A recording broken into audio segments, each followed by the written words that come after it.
Okay, so there are some things you need to know about Jessica and why she is so important to my life. You see, Jessica and I met in college at Texas Wesleyan.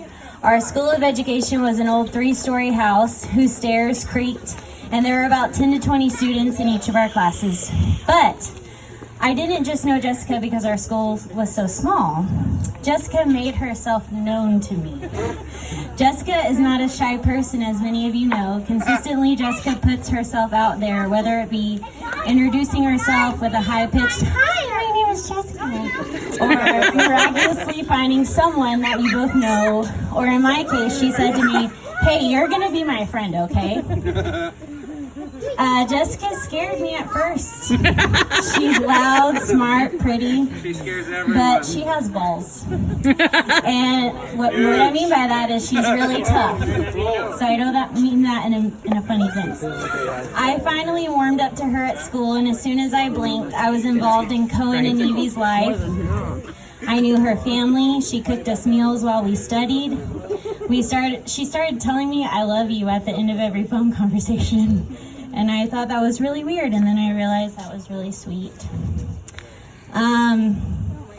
We had a weekly meeting.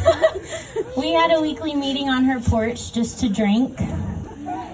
One day at school, she removed her wig and poured out to me that the entire time she was making straight A's. She was also dealing with cancer. See, I told you she was tough. We were also taking trips to Shreveport and Windstar to gamble, her not-so-secret addiction.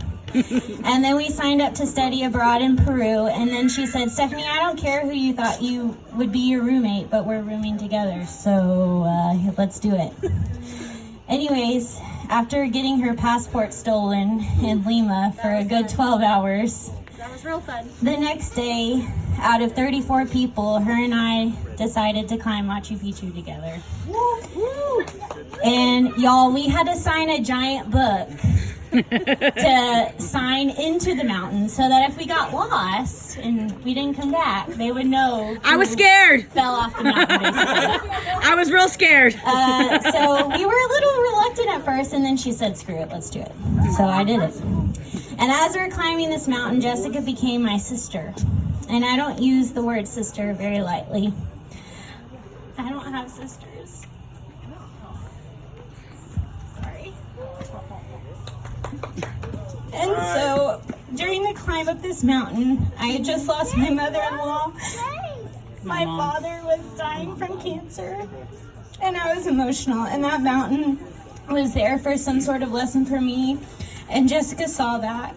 And this metaphor of a climb for myself also became one for our friendship. And you see, Jessica did not let me give up to get to the top of this mountain. And she cried with me, and we became best friends. Oh no, she became best friends with every goddamn person up that freaking mountain. Because that's who she is. And I was annoyed, but she always kept looking back and saying, "Are you okay? Are you okay?" And of course, I was fine because she was there. And anyways, Jessica, I'll always remember that day because you listened to me and my issues, and you've always been the friend who is willing to help, and you're so thoughtful and willing. The parents and siblings that I do not get to have, I look at your family and I'm grateful for you, and that you guys have embraced me with open arms, and you are leading by their example. So thank you, Dana, Grandma's sister, Jenny, Trav. You taught her to be this way, and so I thank you for that. And Zach, I'm a little upset that you got her pregnant because now I can't get her drunk at her wedding. But mission accomplished. I'll just tell you one thing: you make her happy, Zach, and that's the most important thing. Is to make her happy. And growing together and staying happy, and her face may not always look it, but you really do make her happy. Trust me, she's told me, and this is her dream, and you made it come true. So that's all I have. So